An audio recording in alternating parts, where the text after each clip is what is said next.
Good morning, good day and good evening. Welcome to the IMO Virtual Awards, which is replacing the traditional award ceremony that would have taken place at IMO headquarters last autumn. As a result of the pandemic, our headquarters must remain closed for the time being, but we are here today to continue IMO's tradition to honour and recognise individuals who have contributed greatly to the objectives of the organisation through their dedicated work and exceptional acts of bravery at sea. Today we will be presenting the International Maritime Prize for 2019 and the IMO Award for Exceptional Bravery at Sea for 2020. To open proceedings, I hand over to the IMO Secretary General, Mr. Ki-Tak Lim. Excellencies, distinguished participants, ladies and gentlemen. Like the whole world, IMO has to learn to adapt in these extraordinary times.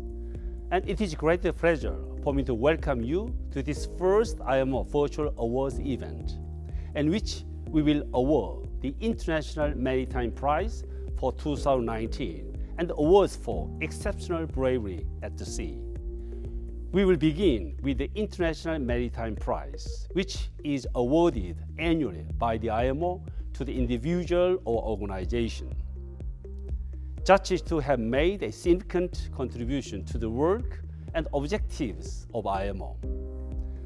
I'm very pleased that we can together honor the winner of 2019 International Maritime Prize, Mr. Peter Hinchliffe, OBE, former Secretary General of the International Chamber of Shipping, ICS.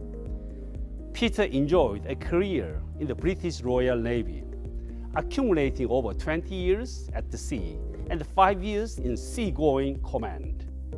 He joined the ICS in 2001, was appointed Secretary General in July 2010 and retired in August 2018. Over the past 2 decades, Peter has played a pivotal role in the work of IMO, representing ICS at many of the key committees and working groups. He ensured that the interests of ship owners were always promoted, whilst recognizing the need for changes and advancement in the safety and environment aspect of shipping. Peter remains a highly regarded individual by member state, intergovernmental organizations, and non-governmental organizations alike. I think you will agree that Mr. Peter Hinchliffe is a most worthy recipient of 2019 International Maritime Prize. Mr. Hinchliffe, Peter, my wholehearted congratulations. Secretary General, Excellencies, distinguished delegates, friends. I'm truly humbled to have been nominated for and then awarded the International Maritime Prize for 2019. When I look back at the list of recipients since its inception in 1980, it only increases the sense of surprise and disbelief that I had when I first heard the news last year. I would not be here today without the help and untiring professional support that I enjoyed from the staff, chairman, board members and members of the International Chamber of Shipping, and therefore I accept the award as a recognition of the contribution that ICS made and continues to make to the work of the IMO. But ICS does not work in isolation, and it is the community spirit of the IMO and the willingness of member state delegations to interact with industry representatives that creates successful, objective regulation. The working atmosphere of the IMO is set by the Secretary General, and I benefited hugely from the friendly, open door policy that all of the SGs in my time promoted. The late and sadly missed Bill O'Neill, Themio Mitropoulos, Goji Sekimizu, and of course Ki-Tak Lim. Each in their own way provided sage advice to me at critical times for the shipping industry. I particularly thank Ki-Tak for his kind words in making the award today. The IMO memory that I cherish most closely is the friendship and openness of all on the floor of the IMO, member state delegations, intergovernmental organisations and NGOs alike. We did not always agree, but we could always discuss and endeavour to find compromises based upon understanding and respecting our different views. Contrary to the views of some, the shipping industry does not always get its own way, but I am confident that IMO regulations are always fit for purpose and that they benefited from the views of industry and your willingness to consider its needs before reaching a conclusion. The timing of my decision to retire from ICS was driven by my wish to see IMO adopt a policy on carbon reduction, and I am so proud to have seen that wish granted before I stepped down. But looking to the future, I want to leave you with two thoughts. Firstly, on carbon reduction. It is crucial now to ensure that regulation does not unwittingly or unintentionally limit the adoption of solutions that fit best for a carbon-free shipping future. There is no doubt that the industry is focused on achieving the IMO GHG strategy out to 2050, and it will deliver, but it must be free to do so through the adoption of measures that are commercially sensible. This can be augmented most efficiently through the adoption of the $5 billion International Maritime Research and Development Board proposal to be further debated at MEPC 76. My final thought is for the seafarers of today, those that through COVID measures are captive at their place of work in ships at sea, and those that cannot join their ships for the same reason. We are only at the beginning of understanding the impact of this pandemic on global society and its economy. But however this works out, there is no doubt that shipping will always be required, and therefore we must protect all seafarers today to ensure that the world's indispensable transport sector is positioned to sustain trade and aid recovery as quickly as possible.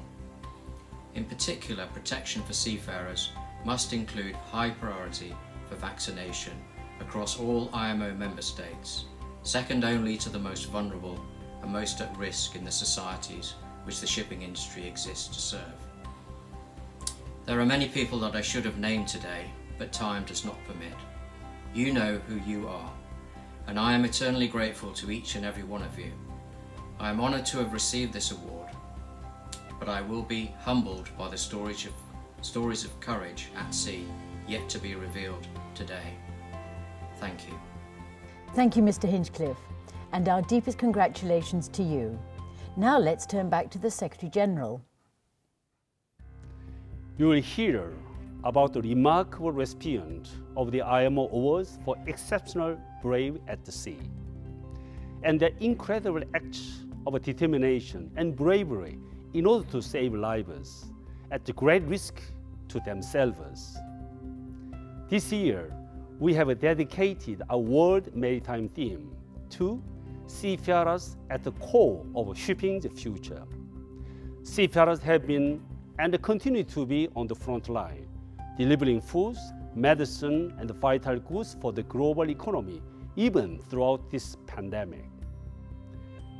At its last session, the Council decided to give a special recognition to all seafarers for their outstanding response and endurance while facing extremely difficult conditions due to the COVID-19 crisis. Hundreds of thousands of seafarers remain stranded at the sea for months beyond their contracted time, and similar numbers are stuck at home, unable to join ships and provide for their families. This is causing immense strain, fatigue, and exhaustion, and is unsustainable. While there is hope on the horizon with the development and distribution of vaccines, it is critically important that seafarers are given priority access to those vaccines to hasten the end of the crew change crisis. Seafarers are fundamental for the global supply chain. The post-COVID recovery and their right to safe and decent work conditions must be recognized, respected, and protected. IMO will continue working toward a wider designation of seafarers as key workers, as outlined in the UN General Assembly resolution adopted in December. Access to vaccination and assisting distressed seafarers, including through our dedicated Seafarers Crisis Action Team. Today, we express our deepest gratitude to all seafarers and, while conveying the commendation of the Council, I also wish to take this opportunity to add my own warm appreciation for your dedication and professionalism. We now move to the 2020 Award for Exceptional Bravery at Sea. We would like to thank the members of the assessment panel and the panel of judges for their time and dedication given to the difficult task of deciding which persons nominated for the award will be honoured. There were many outstanding nominations received this year, and it could not have been an easy choice. Letters of commendation have been sent to the recipients now appearing on the screen as special recognition for their courageous actions. Captain Elbrus Ismailov, Master of the MV Citadel, nominated by Azerbaijan. Mr. Edward Tavitian, Engineer on the ferry Vincent Coleman, nominated by Bulgaria. Mr. Lin Yu Guo, Chief Officer of the rescue vessel Donghaizhou 112, the Donghao Rescue Bureau, nominated by China. The crew of the MV Yuanshen Hai, nominated by China. The Nautical and Air Unit commanding officers involved in the search and rescue operation of the crew of the MV Bourbon Road, nominated by France. Marine Corps rating Ms. Rosa Maria Perez Oliva, a rescue swimmer, Naval Search and Rescue Station, nominated by Mexico. Captain Rashid Ahmad, harbour pilot at the Karachi port, nominated by Pakistan. The members of the United States Coast Guard Search and Rescue Joint Team involved in the rescue operation of the MV Golden Ray, nominated by the Republic of Korea. Crew members of the floating plant Peter Zhiknikov, nominated by the Russian Federation. Captain Juan Trung Ding, commander of the search and rescue vessel 413, nominated by Vietnam. Congratulations to all of them. And further details of their courageous actions are available on the IMO website. We now turn to the certificates of commendation, which are awarded to nominees who have committed acts of extraordinary bravery. The first certificate is awarded to the crew of the all-weather boat SNS 061 Jack Morisseau, volunteer rescuers at the Station de la Sable d'Olonne Port National Maritime Rescue Association, nominated by France for their exceptional courage and self-sacrifice in attempting to rescue, in extreme weather conditions caused by Storm Miguel, the multi-purpose fishing vessel Carrera, whose only crew member had sent a distress message. For 25 minutes, Messrs. Christophe Monnereau, David Brossard and Jérôme Monnereau fought to swim back to the coast, accompanying Mr. Dmitry Molchek, who had had a cardiac arrest. Sadly, he would be declared dead after being taken into the care of Shore Rescue, and two of his fellow crew, Messrs. Alain Guibard and Yann Chagnelot, were found dead, trapped in the wheelhouse. To further add to the tragedy, the fisherman's body of the Carrera was recovered 9 days later. We would like to thank the Government of France for nominating such courageous recipients. The next certificate is awarded to Aviation Survival Technician 2nd Class Douglas Niebaum, assigned to United States Coast Guard Air Station Sitka in Alaska, nominated by the United States of America for his bravery and endurance in rescuing 5 crew members of the fishing vessel Masonic, which was aground on jagged rocks with the crew's tethered life raft being battered by the breaking surf. AST-2 Niebaum swam incessantly in the pitch-dark, treacherous waters and towed each survivor out to open water, where they were hoisted into a helicopter. We would like to thank the Government of the United States for nominating such a heroic recipient. The next certificate is awarded to Captain Pavel Boutier, Master of the MT Tawada, nominated by the International Transport Workers Federation for his exceptional seamanship and leadership in rescuing, in complete darkness and gale force winds, 34 fishermen from 3 wooden fishing boats which had got caught in a cyclone in the Indian Ocean. We would like to thank the International Transport Workers Federation for nominating such a worthy individual. The last certificate is awarded to number 330 Squadron of the Royal Norwegian Air Force CHC Helicopter Service, nominated by the International Transport Workers Federation for the professionalism and determination shown during the evacuation of passengers and crew members from the cruise ship Viking Sky and the cargo ship Hagland Captain off the coast of Western Norway. As a result of their remarkable collective effort, 479 passengers and crew members were evacuated to safety from both ships. We would once again like to thank the International Transport Workers Federation for nominating such commendable recipients. And now to the presentation of the highest bravery award, the 2020 IMO Award for Exceptional Bravery at Sea. This year, the IMO Council agreed that 2 nominations were worthy of this highest accolade, for which they will each receive a certificate and a medal. The first nomination is that of Mr. Marcio Santos Teixeira and Mr. Fabio Rodrigues Alves de Abreu, members of the São Paulo Pilots, nominated by Brazil for their decisiveness, professionalism and ship handling expertise demonstrated in an emergency caused by extreme weather conditions during a ship-to-ship oil operation at the terminal Almirante Barroso in São Sebastião port. The courageous actions of pilots Teixeira and Abreu helped to ensure more lives were not lost and serious damage to pier structures and oil facilities were prevented, thus avoiding a major marine pollution incident. I now pass over to pilots Teixeira and Abreu to say a few words. Good evening to all. It is with great honor and a tremendous sense of responsibility that I accept this recognition of ultimately extraordinary collaboration. I have always believed that the spirit of cooperation shared by those who work and live at sea can and should serve as an example to all in every area of human activity. Anonymously, seafarers around the world demonstrate phenomenal bravery every day. They do this in environments that are often hostile, where the forces of nature can sometimes make them feel minute. But it is precisely at these moments that their greatness tends to emerge. I am proud and humbled to be among such a group of people, many who are never seen or recognized. Receiving this award only reinforces my commitment to represent these courageous men and women. It also reinforces my particular commitment to Brazilian pilots, to their valor and to their fortitude. The fundamental mission of pilotage is forged in the heart of every pilot, that is, to safeguard human life at sea, to protect the environment, and to ensure the safety of navigation.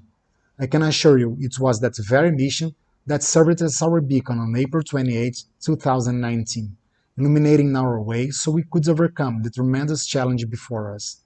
I am extremely grateful to the IMO for this remarkable recognition and for its tireless service on behalf of seafarers around the world. I also want to express my sincere gratitude to the Brazilian Navy for having nominated my colleague and I for this award. Thank you. Obrigado. Good evening. I'm truly grateful for the International Maritime Organization for granting me the award for exceptional bravery at sea. This important recognition was significant not only to my colleague Marcio and I, but also to all Brazilian seafarers. I also would like to thank the Brazilian Navy for the nomination process. It was at this prestigious institution that I began my life at sea, and I was honored to have served for several years. I'm grateful to the pilots of Brazil for this recognition, and especially to my colleagues in the port of São Sebastião for their companionship and support. Being recognized by the IMO with such a prestigious award was humbling, but to have succeeded in managing that challenging event in the best way possible, helping to avoid economic losses and environmental devastation, and being able to avoid the loss of further human lives was, in itself, an immense personal and professional achievement I'm proud to have attained. Thank you very much, and good evening to all.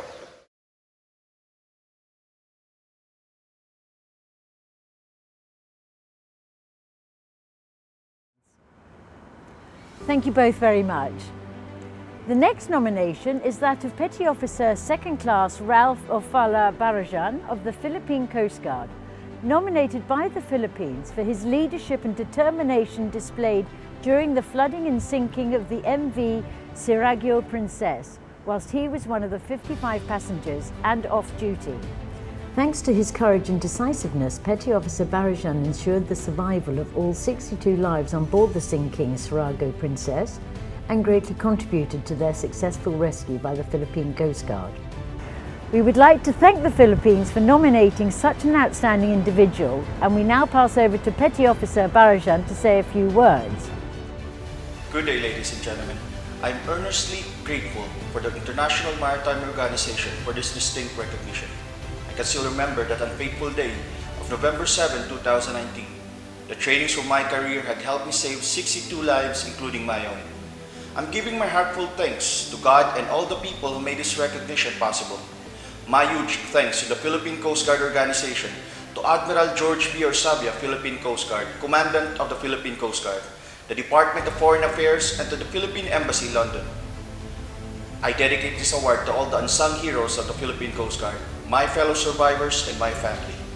It may take a lot of efforts to maintain safe and secure maritime environment, but with patriotic, compassionate, and God-fearing Coast Guardians, which is the principle of genuine PCG, one thing is certain, we will never fall short of brave men and women of Philippine Coast Guard. Thank you. Before concluding our event, I'm pleased to hand over once more to the Secretary-General for his closing remarks. I wish to take this opportunity to extend my own personal congratulations to the 3 recipients of the 2020 IMO Awards for Exceptional Bravery at Sea, as well as recipients of certificates of commendation for their remarkable actions. I hope I will have the opportunity to welcome you at IMO headquarters whenever you are in London. Further, I encourage all member states and NGOs to consider making nominations for these awards to deserving individuals. Let me also thank you, the audience, for joining us online today, honoring these very worthy recipients. Please keep safe and well. Thank you. Thank you very much, Secretary-General. This concludes the presentation of this year's IMO Awards, and I wish to offer our warm and sincere congratulations to all the worthy recipients and to the governments and organisations that nominated them. I would also like to thank you for watching. Stay safe and goodbye.